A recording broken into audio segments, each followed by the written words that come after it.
Parlamento galego, o 30 de outubro de 2013, son as 5:30 da tarde, e existen varios misterios sin resolver para a humanidade. O terceiro misterio de Fátima, os límites do universo, quen matou a Laura Palmer e os contratos de Pemex. Quiséramos ter un pouco de luz. Complicado. Recoñezo que me suxerían tamén se a culpa foi de Yoko Ono, non o sei. Señor conselleiro, o día 11 de xaneiro de 2013 vostede compareceu na Comisión Terceira de Orzamentos para explicar os orzamentos da Consellería de Economía e Industria. Xa levaba un longo rodaxe o misterio sin resolver dos contratos de Pemex.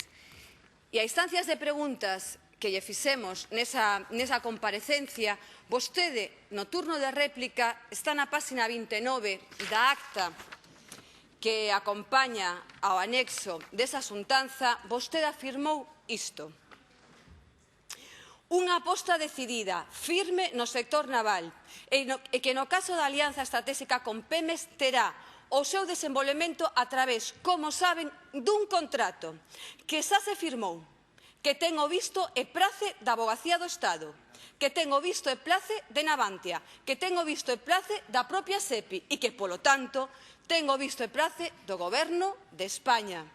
Como ben saben, este contrato non depende de ningún tipo de licitación interna entre PMI e PEP, senón que PMI xa no seu momento confirmou por escrito que desenvolverá este contrato nas súas condicións e que, polo tanto, non depende de ningún tipo de contrato interno. A situación actual, como ben saben, tamén está simplemente condicionada á constitución dos avais por parte dos hostaleiros.